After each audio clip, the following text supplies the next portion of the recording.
Bueno, buenas tardes a todos, gracias por venir. Antes de arrancar, para saber cuánto puedo adelantar de qué trata el libro, ¿podrían levantar la mano los que han leído el libro?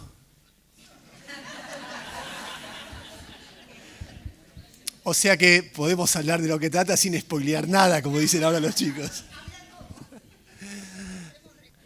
Leer no es más importante, digamos, para todos nosotros que estamos acá. Es obvio que leer es importante en nuestra vida, pero alguna gente que lee se cree que es superior a otro que le gusta jugar a la pelota, tocar la guitarra o cocinar. Y por lo menos yo no creo que sea así. De cualquier manera, los que leemos sentimos mucha gratitud cuando encontramos libros que nos llenan la vida. Y yo imagino que si ustedes están acá, es porque les pasó lo mismo que me pasó a mí, que cuando leyeron Patria, tuvieron la sensación de que ya estaba el año ganado, porque habíamos leído algo importante, y porque nos conmovió, y porque lo disfrutamos, y porque, como todo buen libro, es un libro que empieza en lo particular, pero es universal. Y porque muchas cosas, porque cuando habla de patria, de fanatismo, de reconciliación, de perdón, de memoria, habla de nosotros mismos. Y hay alguna gente que es responsable, o por lo menos que tiene el mérito de habernos ayudado a vivir mejor porque han escrito cosas que nos hicieron imaginar, soñar, disfrutar, por momentos reír y por momentos llorar. Y quienes estamos acá, creo que la mayoría de nosotros vivimos eso con el trabajo que hizo Fernando Aramburu. Y en alguna medida, es una reunión para homenajear a quien nos dio tanto. O sea que propongo que empecemos con un gran aplauso a un autor que nos emocionó.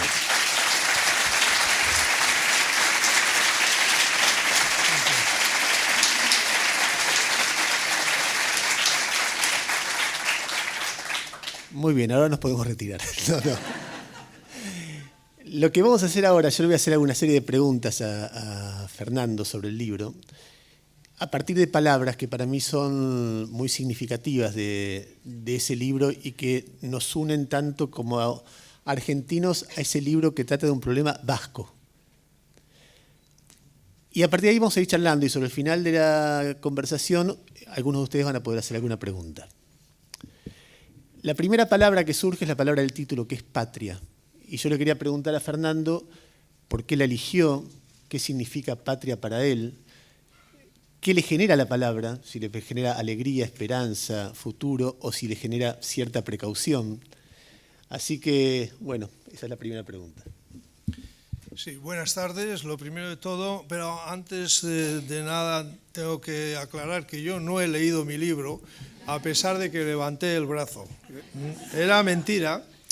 Es verdad que yo no he leído mi libro, yo no me he sentado como un lector que abre el ejemplar por la primera página y recorre una historia que va descubriendo a medida que lee. Mi relación con el libro es como de madre a hijo, como de cocinero con aquello que guisa. Es decir, yo junté ingredientes, quizá trabajé primeramente el capítulo 78, un día después el 13. Entonces no hice este recorrido del lector que lee y al mismo tiempo interpreta. Y esto tenía que dejarlo claro porque no me gusta mentir, y menos en público. Patria es la primera palabra que yo escribí aquella lejana mañana en que me senté delante del ordenador y comencé la tarea. Una tarea que yo sabía que sería larga, puesto que había decidido que mi novela la protagonizasen 9 personajes. Entonces había que prestarles atención y por tanto el libro iba a ser largo. La principal decisión por la cual mi novela se titula Patria es que yo nunca había titulado un libro con una sola palabra.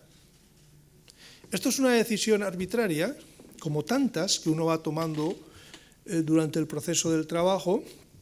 Lo que ocurre es que si se mantienen estas decisiones, que son gratuitas a menudo, no siempre, pero muchas veces, son caprichosas, no obedecen a una causa concreta, se convierten en norma o dan una determinada personalidad al libro. La patria, en este caso, es la patria vasca. Es el espacio en el que se mueven mis personajes. Esta palabra tiene diversas acepciones. Hay una acepción que yo considero amable y que es compartida por gran parte de la humanidad. Se trata de una vinculación con el lugar de los afectos, con el sitio donde uno tal vez nació, donde quizá aprendió las letras y los números, donde quizá besó por primera vez con un propósito erótico. Es decir, no es un lugar cualquiera, es un lugar donde uno se ha desarrollado, donde uno está a gusto, al cual uno considera que pertenece. Esto es muy humano. Pero hay otras acepciones de patria, o de la palabra patria, que ya no son tan gratas. Les puedo poner unos ejemplos. Patria se ha publicado recientemente en Alemania y se ha conservado el título en español. La palabra es reconocible en alemán, puesto que hay unos derivados como Patriotismus o patriota, y el lector alemán reconoce la palabra. Pero el equivalente en alemán tiene un resabio tan negativo que el editor, el traductor y yo estuvimos de acuerdo en no traducir el título. Acabo de averiguar que la misma decisión se ha tomado en Francia. Esa es una palabra muy contaminada de cuartel, quizá de discursos con los cuales en algún lugar, en algún momento, se ha tratado de encender a las masas. En mi tierra natal se han cometido durante décadas atrocidades en nombre de este espacio de los afectos, pero ya con una acepción de tipo político. Todo esto está en mi libro, en sus distintas graduaciones, encarnado por distintos personajes a lo largo de 3 décadas. Personajes que también en ese transcurso van evolucionando. ¿Qué es lo que hace que se produzca tantas veces en la historia de la humanidad, si es que lo pensaste, o por lo menos en la historia del País Vasco, la transición de la patria buena a la patria mala? La patria que ama a la patria que mata, la patria que cobija a la patria que divide. Bueno, habría que mirar en las cabezas de algunos, francamente, para poder responder a esta pregunta. Lo que yo he percibido desde muy temprano era un sentimiento de superioridad con respecto a otras personas.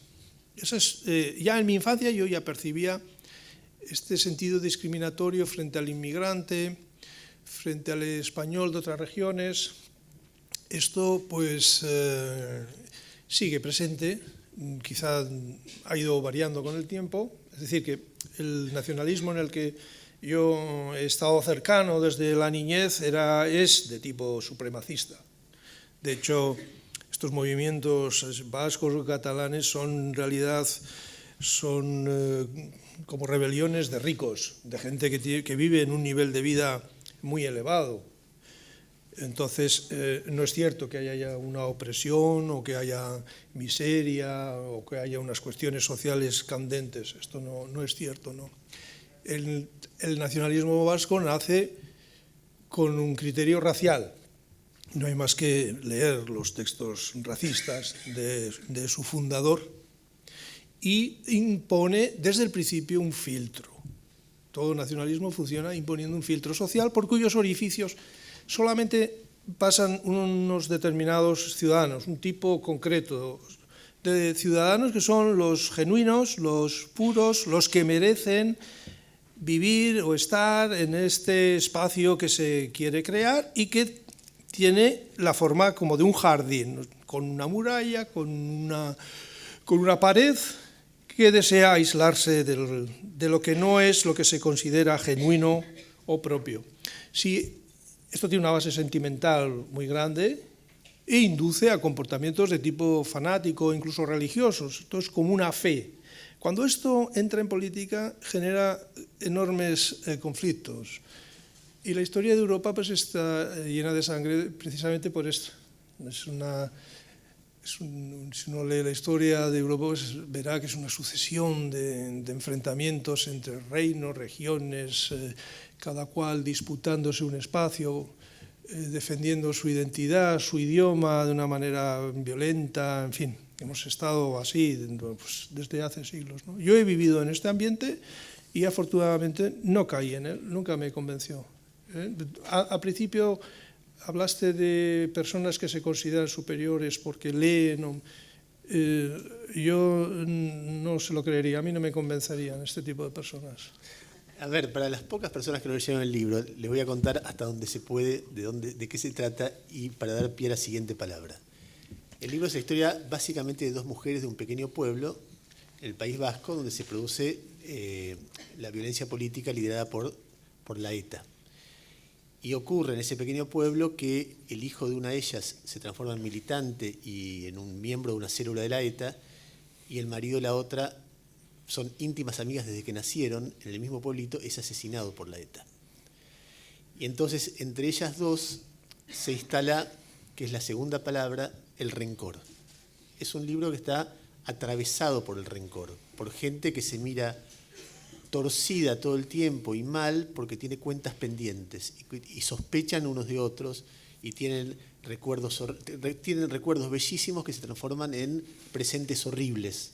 Gente que a partir de que el rencor se instala es capaz de cruzar de vereda cuando viene otro del otro bando y no hablarse nunca más. Entonces me gustaría que como segunda palabra después de la patria hablemos un poquito del rencor. Y quizá del odio, porque el rencor yo lo veo más bien como una pulsión personal, es decir, algo que uno lleva dentro y ejerce, practica, quizá muestra. El rencor a menudo se profesa de manera un tanto oculta, pero yo creo que está vinculado con el odio.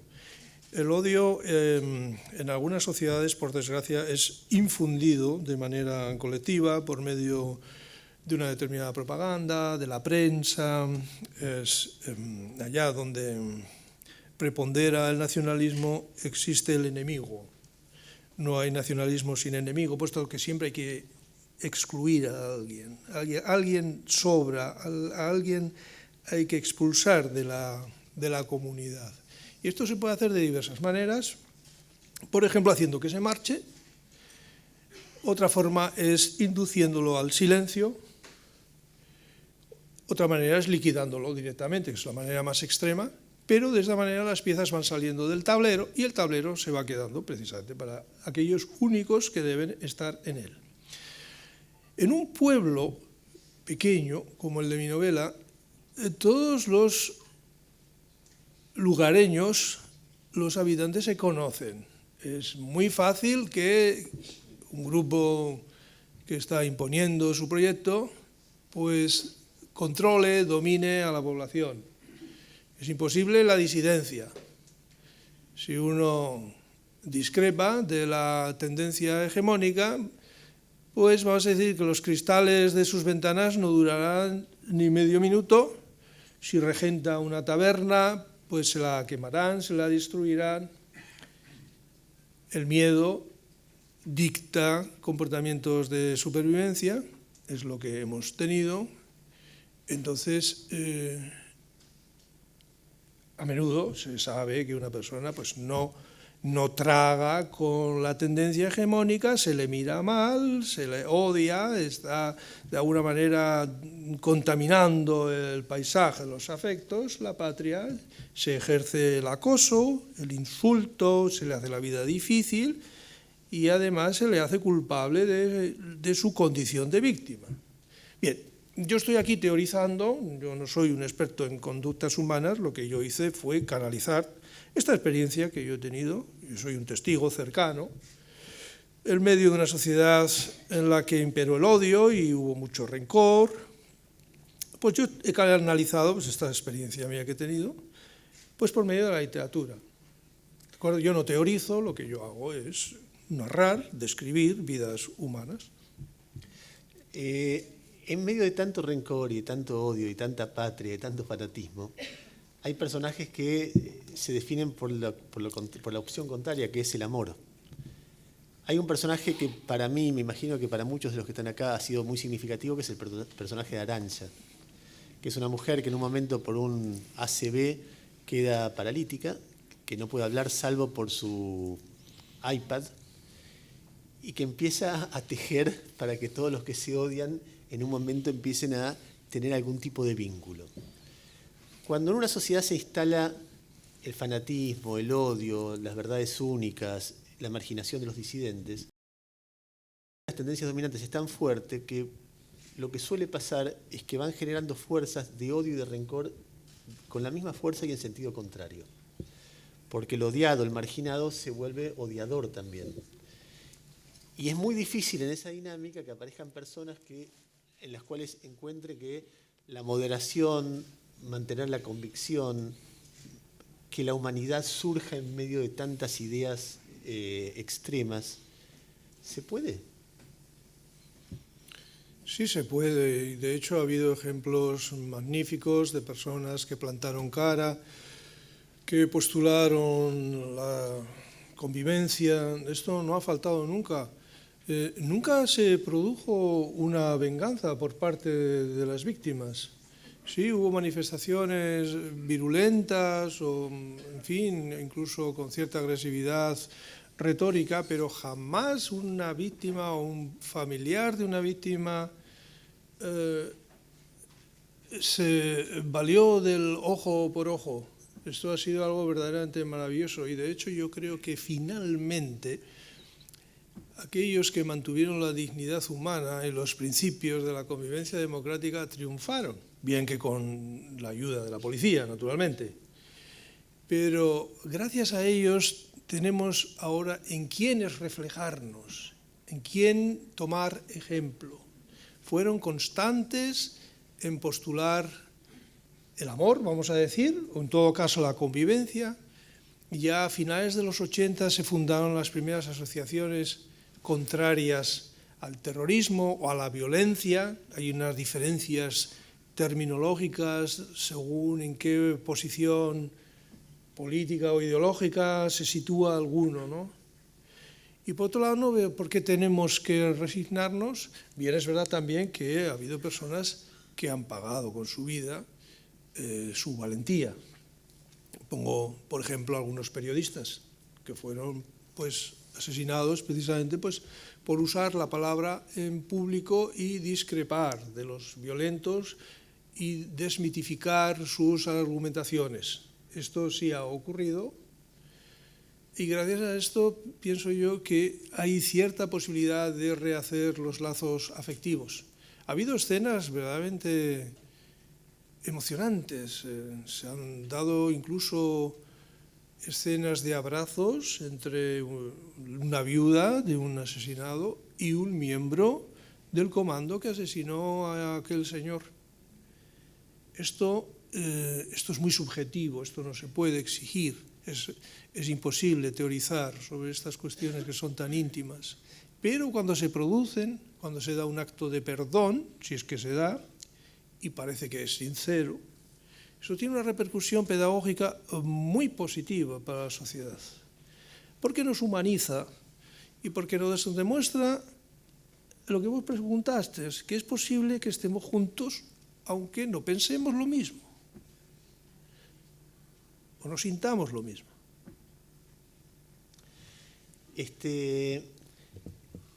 Nosotros acá en la Argentina también venimos ya hace bastante tiempo, por suerte, pero hubo un proceso de violencia política que marcó a la sociedad y la marcó hasta el día de hoy.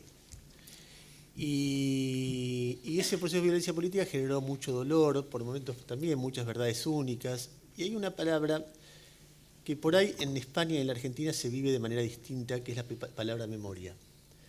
Yo siempre recuerdo, y seguramente muchas de las personas que están aquí recordarán, la película Solos en la madrugada de José Sacristán, que todos la veíamos aquí porque queríamos saber cómo había sido la transición española unos años después aquí en la Argentina. Y en el final, José Sacristán, como diciendo, basta de buscar excusas, salgamos a vivir la vida, usaba una frase que era: no tenemos que pasarnos 40 años hablando de los 40 años. Y de alguna manera la construcción de la transición española tuvo que ver con eso, porque el Pacto de la Moncloa tuvo que ver con no mirar hacia los crímenes o no juzgar los crímenes del pasado. Aquí en la Argentina se hizo algo bastante diferente. Nos pasamos ya como 40 años hablando de los 7 años de la dictadura militar. Y parte de las bases de la democracia argentina tiene que ver con un hecho que es inédito en la historia del mundo, que es la justicia. Los criminales de la dictadura militar están, gran mayoría de ellos, después de una gran batalla social pacífica, presos. Ahora, yo me doy cuenta que en la literatura, y también la vez pasada cuando hablamos en la radio vos me decías, la memoria a veces es un valor y a veces no, porque a veces te ancla en el pasado y no te permite salir hacia el futuro. A veces te permite salir hacia el futuro de manera más sana si podés recordar. Hay el más reciente libro de Ishiguro, es un libro que pone en cuestión si la memoria es buena o mala, porque el mago Merlín hace un hechizo para que la gente no recuerde, porque si recuerda lo que pasó no va a poder convivir, pero se olvida de sus hijos, entonces algunos quieren recordar. La memoria es rencor, la memoria es amor, la memoria hace bien, la memoria hace mal. Depende de la de quién. Es que hablamos de la memoria en singular como si en este término solo cupiera una significación. Pero no es verdad que todos nos situemos en la misma perspectiva con respecto a la memoria. Para empezar, el presente de lo que se supone que debemos recordar ya no existe. Entonces se trata de alguna manera mantenerlo, conservarlo, perpetuarlo. Supongo que a esto es a lo que llamamos la memoria. No es lo mismo la memoria de quien estuvo presente en un hecho, pues vamos a decir, trágico, sangriento, que quien no lo vivió, porque nació después. Entonces, quien nació después, las jóvenes generaciones, no se pueden situar de la misma manera con respecto al hecho recordable, puesto que no tiene la misma implicación. Yo conozco el caso alemán. En el caso alemán sí que ha habido una herencia de la culpa colectiva, puesto que lo que allá se cometió se hizo en nombre del pueblo alemán. Entonces, si uno nace pues, tiempo después y lee la historia y resulta que se hicieron enormes atrocidades en nombre de aquello a lo que él pertenece, pues sí, parece como que le salpica la historia. No es lo mismo la memoria del culpable, del que cometió fechorías. Es posible que a esta persona, sea quien sea, no le convenga la memoria o cierta memoria. Sería preferible tal vez el olvido, donde ocultaría aquello que hizo. Y además le permitiría reescribir la historia a su favor o blanqueándola. Esto también hemos tenido. De hecho, yo escribo precisamente para oponerme a este tipo de memoria falseada o que es favorable al agresor. Quien perdió un familiar, a quien le mataron un hijo, esa persona no olvidará jamás. La memoria para esa persona será siempre dolorosa y probablemente no será voluntaria. Le vendrá en sus sueños o cada vez que ocurra algo, ve una noticia, se le reabrirá su herida. Se le podrá quizá consolar si se implementó algún acto de justicia, eso es posible, pero su condición de víctima no la perderá jamás. A nadie le devolverán el familiar desaparecido, asesinado, ejecutado. Eso es inevitable. Sí es cierto que se puede tener un gesto de tipo colectivo de manera que estas personas, a las que llamamos víctimas, se les cierre un círculo. La metáfora, por cierto, la tomo de alguna víctima del terrorismo de ETA. Es decir, recibe un tipo de compensación, por ejemplo, el abrazo de aquella viuda, y se les cierra un círculo. No se termina su dolor, pero de alguna manera se quedan con él a solas y tienen la constancia de que no se va a reproducir, de que aquello que tanto dolor les causó terminó y se pueden quedar con ello a solas. Tampoco podemos hipotecar la vida de nuestros jóvenes haciéndoles dirigir su atención desde la mañana hasta la noche hacia un periodo histórico que no vivieron o que vivieron muy pequeños.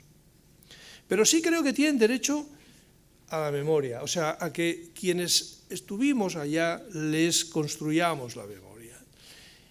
Es decir, yo postulo que se cree un banco de la memoria, un lugar, o sea, que la memoria no tiene por qué estar dentro de nosotros, determinando nuestros hechos o nuestras actividades cotidianas, sino que nosotros podemos crear un lugar, un banco de la memoria, poblado de películas, de reportajes, de fotografías, de novelas, de libros historiográficos, de manera que quien quiera, ahora o en el futuro, voluntariamente, para encontrar respuestas, para formularse preguntas, acuda con el propósito que juzgue idóneo, para informarse, para saber, etcétera, etcétera. Y yo soy favorable a esta creación de la memoria, Pienso que además es muy importante para cerrar ciertas heridas y sobre todo para no dejar a las futuras generaciones en una ignorancia a que no se merecen. Y cuando yo escribo mis novelas, yo sé que estoy interviniendo, en este caso con una gran repercusión, no se puede ocultar, estoy interviniendo en el relato general. Entonces yo sé, antes de publicar mi novela, yo ya sé que me la van a criticar negativamente desde algunos sectores, algunos rincones ideológicos. Claro, estas críticas negativas para mí son honrosas. Ya sé que el mensaje llegó allá y no es raro que haya algún tipo de contestación o de contrarrelato. De hecho, ya se han escrito 2 o 3 contrapatrias, no, literariamente no muy relevantes. ¿Estamos? Bueno, esta es una cuestión muy candente, pero no creo que el ejercicio de la memoria sirva para corregir la historia. En España se nota algunos que quisieran cambiar el signo de la guerra civil, que no vivieron, por cierto, y entonces busca un tipo de relato según el cual quien ganó aquella guerra no la ganó, o la perdió en la publicidad. Bueno, esto creo que es un entretenimiento que no tiene ninguna repercusión para nada, ¿no? Y termino el razonamiento, perdonen que me alargue tanto, pero será el vino que me está volviendo locuaz.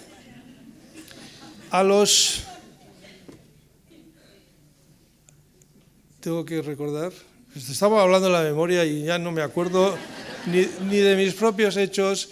A los 8 o 9 años yo ya me posicioné con respecto a la Guerra Civil Española a causa del Guernica de Picasso. Y ahora voy a decir algo sobre lo cual estoy muy convencido. El Guernica de Picasso estaba en el libro de historia del colegio. Y entonces a mí me bastaba ver la figura de la madre que lleva al niño muerto para saber quién eran los buenos y quién eran los malos, ¿no? El hecho estético tiene una mayor capacidad de sostener la memoria que otros, que el historiográfico o el ensayístico, porque el hecho estético es irrebatible. Quiero decir, si a un creador le es dado producir una obra maestra en el campo del cine o de la literatura o de la pintura, esa obra perdurará mucho más que el artículo en el periódico o que la entrada en la enciclopedia, porque al tener un sustento estético genial seguirá generando interpretaciones a lo largo del tiempo y por tanto impondrá una perspectiva determinada sobre un hecho. Si vemos la pintura, pues yo qué sé, de Velázquez, pues pienso en las lanzas, pues un poco idealiza, ¿no? Pues, el mundo de los Austrias y demás, es decir, que influye un poco en el recuerdo, pero no solamente de los contemporáneos, sino a lo largo del tiempo, mientras que tantos testimonios mediocres o poco amenos, o poco interesantes, o sin relevancia estética, se los traga el tiempo. La siguiente palabra es una palabra muy complicada, pero que está el libro está muy impregnada de ella, que es perdón. Y vinculada a ella la palabra reconciliación. Que son palabras que muchas veces, vistas por las sociedades después de tragedias como la dictadura militar argentina o como la dictadura franquista en España, porque el País Vasco tuvo 2 tragedias, la tragedia de Franco primero, como todo el resto de España, y la tragedia de la violencia política después.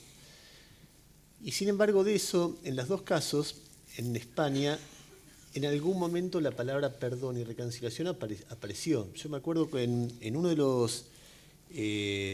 las peleas que nosotros tuvimos aquí en la Argentina, donde la grieta existe con el País Vasco, pero parece que en menor medida, yo tuve la oportunidad de entrevistar a Santiago Carrillo, que era el líder del Partido Comunista en la época de Franco, que es el que firma el Pacto de la Moncloa. Y le preguntaba cómo fue que firmaron con los asesinos, cómo fue que firmaron con los que secuestraron personas, con los que los prohibieron, los hicieron exiliarse. Y él decía, para construir una sociedad, la primer prerrogativa es pensar que el otro tiene algo de razón, por más que sea lo peor del mundo, porque es la única manera que el otro pueda pensar que uno tiene algo de razón. y que si no se termina mal. Esa idea es una idea muy polémica. Aquí en la Argentina todavía es una idea muy polémica entre los sectores políticos más dominantes del país, o más fuertes, o más gritones, o más presentes. Y sin embargo, en el libro hay una apuesta, pero muy fuerte. Quizá la escena, para mí la escena más conmovedora es cuando un amigo va a la tumba del otro amigo, vestido de ciclista bajo la lluvia, a pedirle perdón. Para mí ese momento del libro es un momento de recogimiento que a mí me hizo, pero literalmente lagrimear. Y sin embargo, el perdón también es visto como olvido, es visto como concesión, es visto como resignación, es visto como traición a los muertos. Qué lío, ¿no? No, bueno, es una prueba más de que el ser humano es complejo y eso es todo. Yo tengo cierta alergia a la palabra reconciliación social. No creo en la sinceridad de las personas que promulgan la reconciliación de masas o de sectores de la sociedad. El problema que yo tengo con la reconciliación es que es la recuperación de lazos afectivos, pero estos lazos no existieron, por lo menos en la sociedad donde yo me crié. O sea, quiere decir que no nos amábamos, no nos abrazábamos por las calles, no nos besábamos entre nosotros y luego dejamos de hacerlo y ahora queremos hacerlo otra vez. No formamos una familia. Yo no conozco a muchas personas que nacieron en mi tierra natal. Otra cosa es el perdón, pero es que sobre el perdón no se puede teorizar. Por una razón muy simple, y es que el perdón solo es posible si es sincero. Entonces, ¿quién decide que es sincero? Es muy subjetivo. Y para que sea sincero, tiene que cumplir una serie de condiciones. La primera es la presencia del agresor y del agredido. La mirada directa de quien acepta humillarse y reconocer que hizo mal y se lo dice delante del agredido o del ofendido. Esto no se puede hacer en la plaza delante de fotógrafos y de cámaras de televisión, porque esto quizá tenga un valor teatral, pero no tiene la menor densidad humana. Entonces, a menudo he hablado con víctimas del terrorismo. Primero me parte el corazón escucharlas. Pero, como siento una gran pena por ellas, y también me siento víctima, porque ¿dónde empiezan, dónde terminan los límites? Claro, si me hace un pequeño inciso, porque me parece muy importante para hablar del perdón. Naturalmente, pues a mí no me ha matado el padre, pero quien lo hizo sí que agredió los principios democráticos en los que vivíamos. Esto es como cuando se tira una piedra al agua. Allá donde cae hay un impacto visible, que es naturalmente, esto representaría al asesinado. Y a continuación se forman unos círculos excéntricos que alcanzan, pues, en los bordes algunos que voluntariamente quisimos que nos alcanzase. ¿De acuerdo? Esto no quiere decir que yo tenga que perdonar, que tenga que perdonar a nadie. Pero en estos encuentros con las víctimas, aprovecho que después de las conversaciones, jornadas, congresos, pues se cena. A mí me gusta mucho cenar. De hecho, lo hago todos los días. El otro día no pude cenar por razones que no vienen a cuento y lo hice por la mañana. Aunque acá lo llaman desayuno, es igual. Pero durante la cena hay ocasión de conversaciones un poco más íntimas, más relajadas. Y una pregunta que yo les formulo habitualmente pues, a huérfanos o a viudas o a viudos es si estarían dispuestos a perdonar. Yo voy de novelista por la vida, entonces pregunto, husmeo, siempre con la posibilidad de sacar provecho literario a todo aquello que pues, averiguo. He recibido respuestas muy distintas, muy distintas. Recuerdo, por ejemplo, que una persona dijo, una mujer, que quien debería perdonar está en una sepultura, que vayan allá, decía. Se notaba cierta amargura cuando decía que vayan allá, o sea, al cementerio, ¿no? Y pidan perdón, a ver qué responde, ¿no? Otra víctima me dijo algo, otras, más de una, me dijeron que el hecho de que se les soliciten perdón les reabre de nuevo la herida. y lo que menos desean es aparecer de nuevo en los periódicos con fotos y no les apetece tener que responder, volver a la actualidad, que venga de manera invasiva un grupo de periodistas. Hay quien ha perdonado, incluso sin que le hubieran solicitado perdón, ha perdonado porque no puede vivir pensando que por su culpa alguien pudiera tener remordimientos. El escritor Héctor Abad Faciolince, con quien yo he hablado en público en 2 ocasiones, como quizá ustedes sepan, publicó una carta en la que perdonaba a los asesinos de su padre, a los que no conocía, y luego yo hablé con él en privado y le dije, ya sé por qué lo has hecho, porque tú no quieres que tus hijos hereden tu condición de víctima. Allá donde va, haga lo que haga, es siempre el hijo de aquel asesinado, el autor de El olvido que seremos.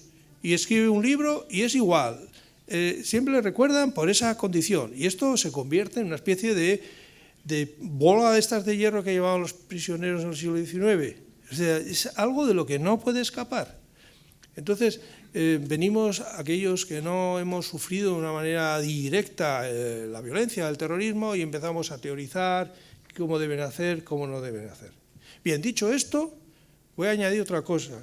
Cuando el agresor pide públicamente perdón, y otro día anteayer vine, casualmente de Mar del Plata acá en avión, y quien me acompañaba me dijo que 2 asientos por detrás venía Martín Balsa, a quien yo no conocía. Cuando el agresor o el representante de la institución agresora, en fin, como quieran ustedes interpretarlo, el culpable, pide perdón públicamente, esto tiene una repercusión social de tipo pedagógico muy positiva, porque esto humaniza a la sociedad. Esto no quiere decir que eso ya sea la justicia o el paraíso, pero eso es muy positivo, porque permite que los ciudadanos se reconcilien un poco con el suelo, con el aire, con la tierra, ¿no? Eso es un buen comienzo. El comienzo de todo es el cese de la violencia. Mientras haya violencia es inútil que aquí hablemos y teoricemos. Y después vienen los gestos. Y si se hacen bien y si hay buen corazón, una sociedad vuelve a humanizarse poco a poco. Hay gente que salva a los países y gente que los destruye, ¿no?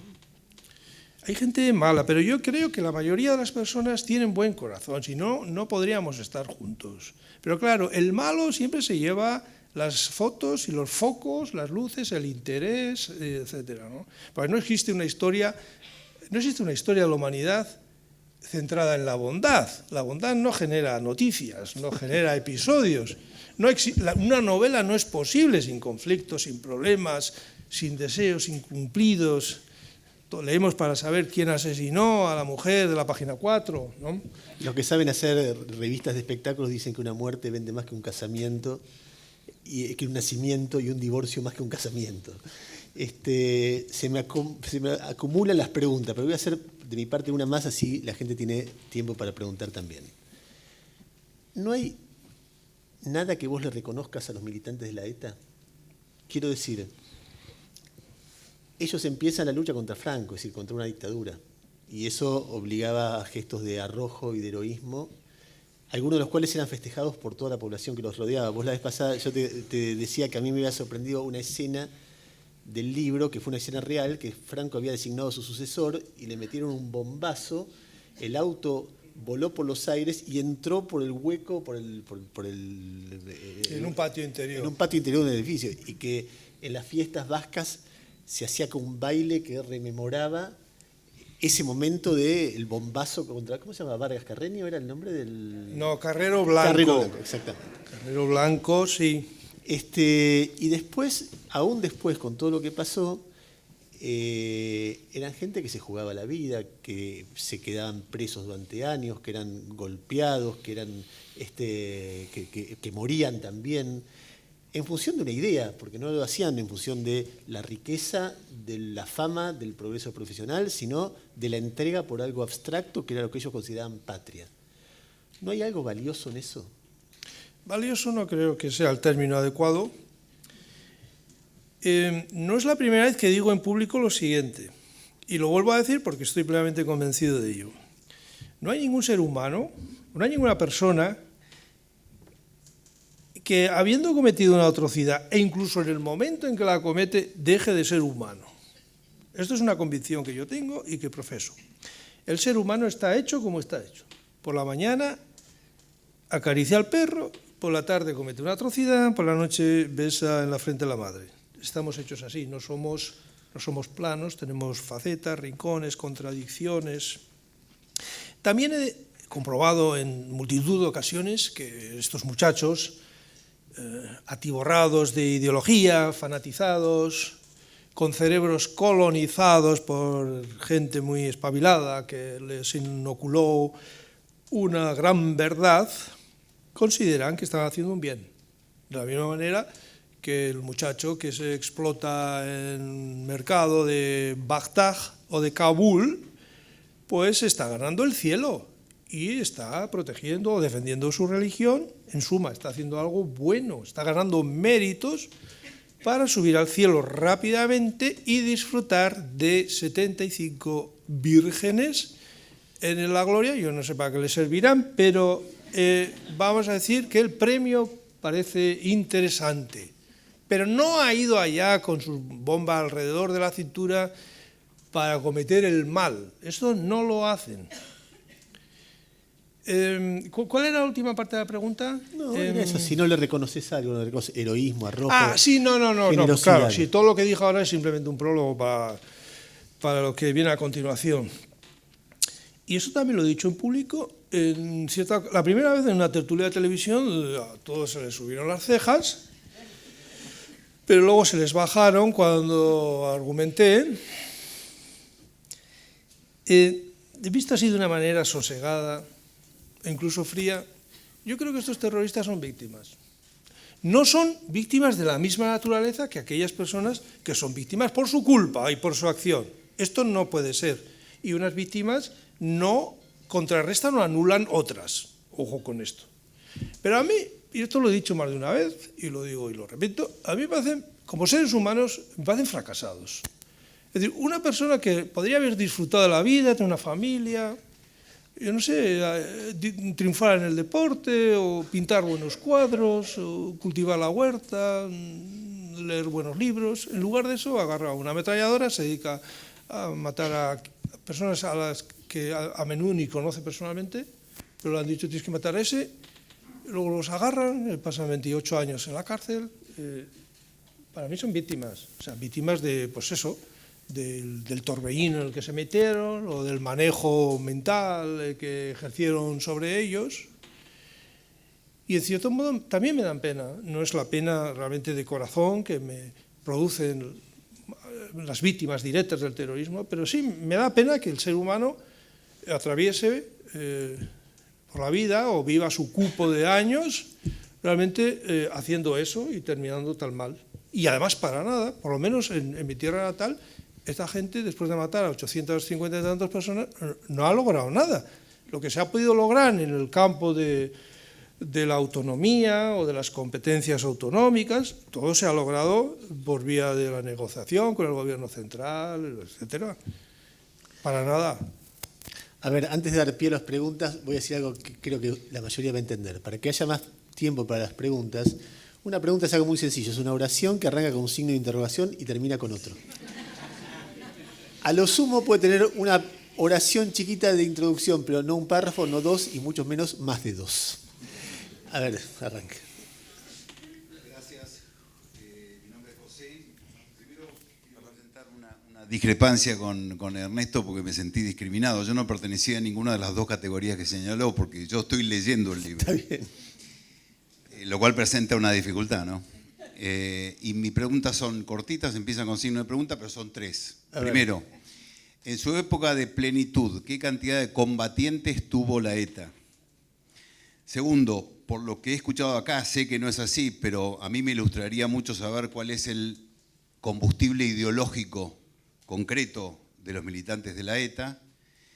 Y tercero,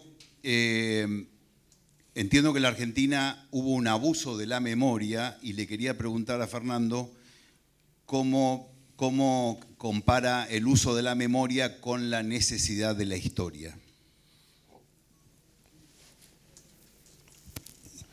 Pues sí que me ha acribillado usted a preguntas.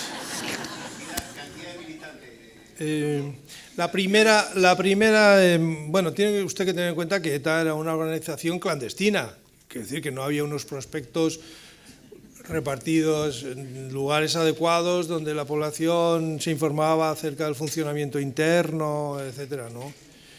Pero lo que sí le puedo confirmar es que no le faltaban militantes, ¿no?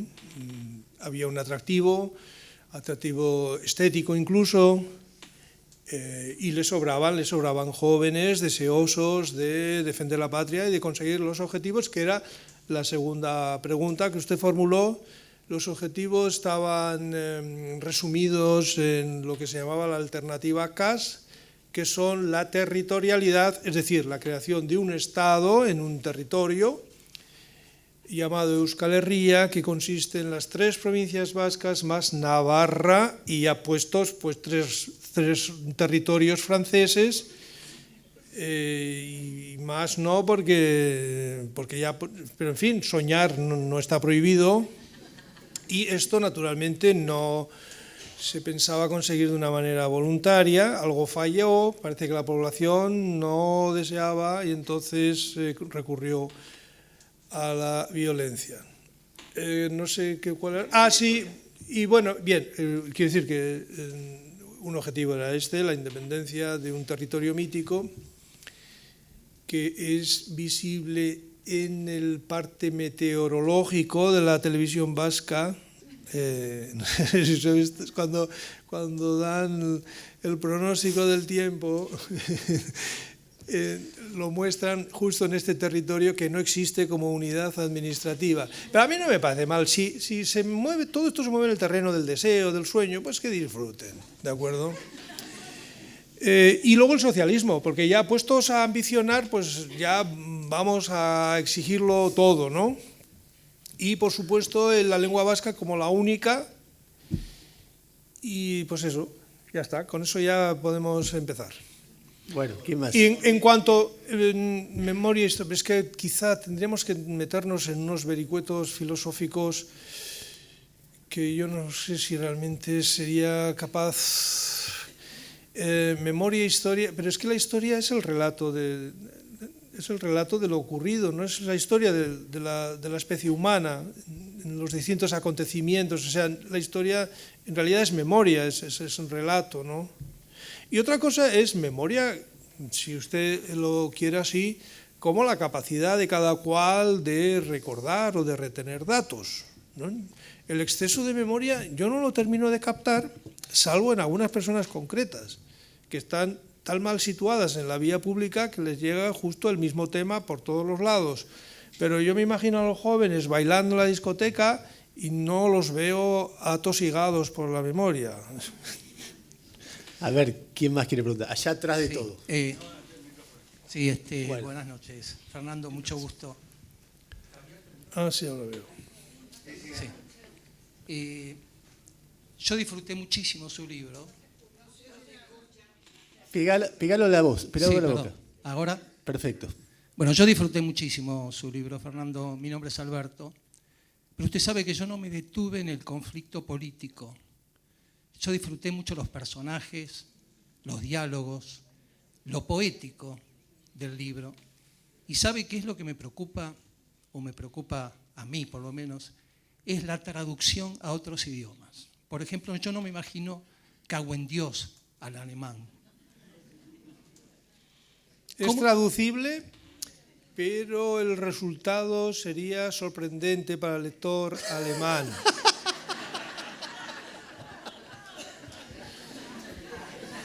En este caso concreto, me reuní con el traductor alemán en mi ciudad de residencia. Estuvimos durante 5 horas los dos en el lobby de un hotel, mirando página por página. Ha hecho una traducción maravillosa, ¿eh? De hecho la crítica se la ha alabado. Lo que a mí me da mucha confianza de este traductor es que además es novelista. No es un simple trasladador de un idioma a otro, ¿no?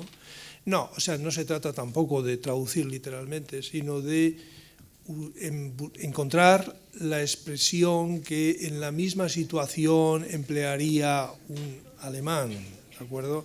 Además, si ustedes están puestos en la idiosincrasia alemana, ellos cuando perjuran y juran y sueltan palabrotas, estas son distintas de las que usamos los hispanohablantes. Los hispanohablantes tendemos a ofender a la persona mencionando a la madre, lo sabían, o a blasfemar. O sea, Dios y la madre en sus distintas partes corporales, todo el mundo hace así, ¿de acuerdo? El alemán no capta el sentido,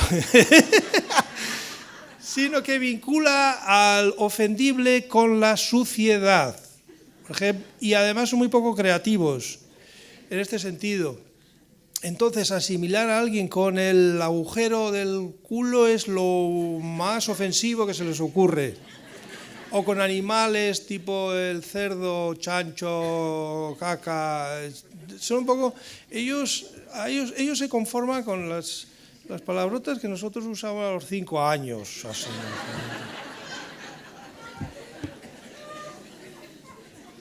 Y concretamente, cago en Dios, ¿cómo se traduce? Pero eso no puedo decir porque no lo puedo decir porque allá se entendería literalmente. Claro. Y ellos son muy espirituales. No me atrevo. No sé. Sería muy fuerte para ellos, mientras que nosotros. Ya está el micrófono. Nosotros lo decimos 20 veces al día. Ahí arriba, dale. Sí. ¿Qué tal? Buenas tardes a los dos. Usted, Fernando, durante la conferencia ahora habló sobre una sociedad que imperó el odio, tal vez porque, bueno, ahora ETA ha cesado definitivamente el uso de las armas, el cese al fuego. Quería preguntarle cómo ve la situación en Euskadi hoy en día, si existe tal grieta social y si no fuera tan fuerte, cómo canaliza la gente que todavía quizás es víctima de esos fanatismos y de esa manipulación que usted llamó a los etarras, y no sé si la canalizan a través de, no sé, de partidos quizás como Bildu o como el PNV, que son quizás una tendencia más nacionalista, y si sirvió también, aparte del cese al fuego, las negociaciones para ciertas autonomías que no tienen otras comunidades autónomas. Bueno, el tema es complejo y largo. Estuve en mi ciudad natal, San Sebastián, en 2 ocasiones el pasado mes de enero. Me lleva la literatura. Entonces, para mí es francamente aliviador pasear por San Sebastián, ver las fachadas de los edificios limpias de inscripciones amenazantes. Es realmente agradable ver que los colectivos no arden, no se oyen ruidos de disparos, hay un clima como de tranquilidad, se nota una vibración agradable en el aire, la ciudad está invadida de turistas. Esto no es lo que yo conocí. Entiendo que los niños de hoy día se educan en un clima mucho más propicio y más apacible. La llama del nacionalismo no se apaga nunca, es regulable, ¿no? Entonces, ahora está a baja intensidad, aunque he leído ayer algunas declaraciones que demuestran que vuelve a intensificarse. Desde luego, cuando hay elecciones, la llama sube y otra vez viene el discurso del pueblo vasco, el pueblo vasco, ¿no? Esto es así. Por debajo del asfalto, vamos a decir, por debajo del suelo hay mucho movimiento, hay una lucha dialéctica entre distintas versiones de lo que ocurrió. Creo que no hay deseo de repetir lo que tuvimos. De hecho, el asunto catalán no ha contagiado al País Vasco. Hace 20 años probablemente se habría formado otro frente, etcétera, para debilitar al Estado, que es en definitiva lo que se pretende. Hay culpa, hay sentimientos de culpa. Yo he tenido escenas realmente inesperadas después de conversaciones como esta de hoy, pues firmo ejemplares, como después haré. A mí alguna persona me ha dicho, bajando el tono de voz, que se equivocó. Y ya me basta, yo con eso sé lo que me quiere decir. Se equivocó y agradece mi libro. Creo que muchas personas que ejercieron el odio o que abrigaron odio, es decir, que cosificaron a otros, que les negaron la humanidad, que los convirtieron en algo eliminable, una cosa, algo que sobraba, creo que se han dado cuenta de que esto no estaba bien.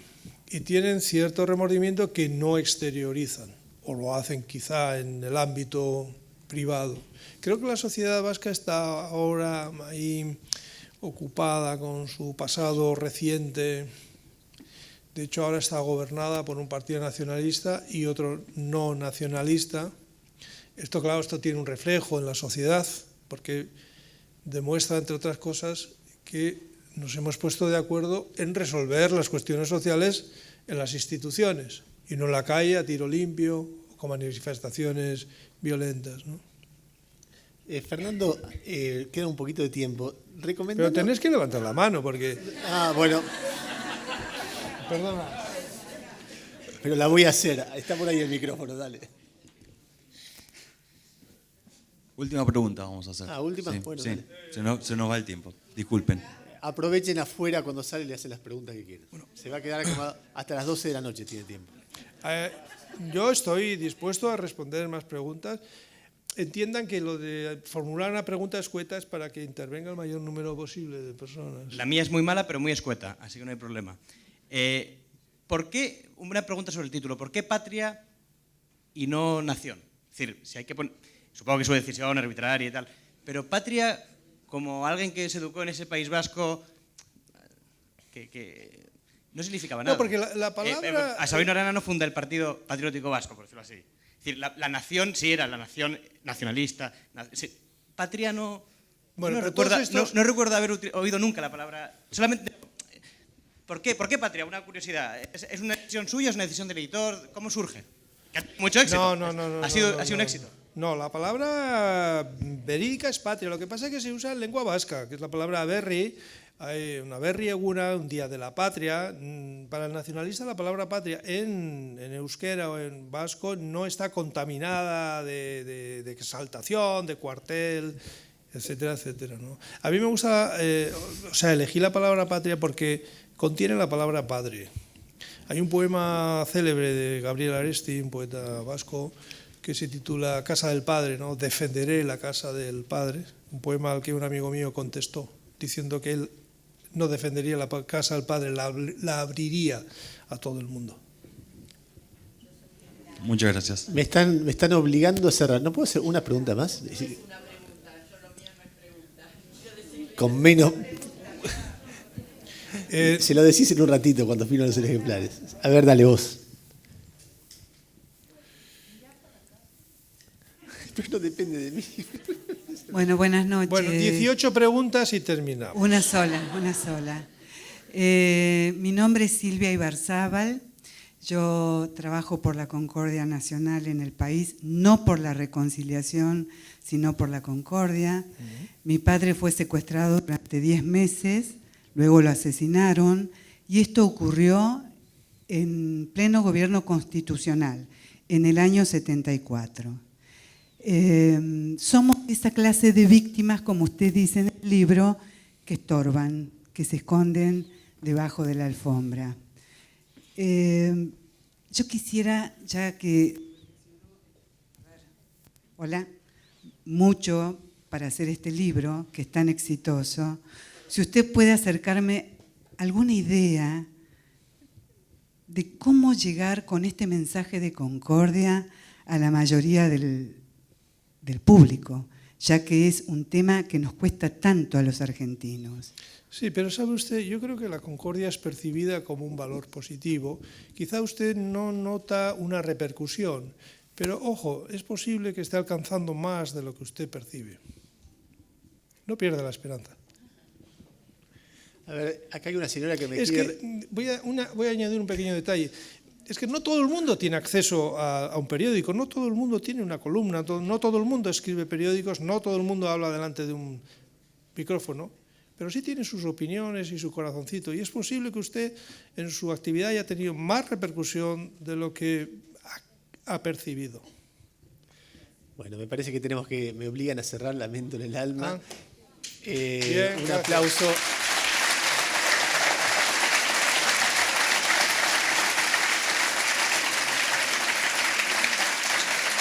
Y obviamente cerramos con un agradecimiento a la Biblioteca Nacional, a Editorial Planeta.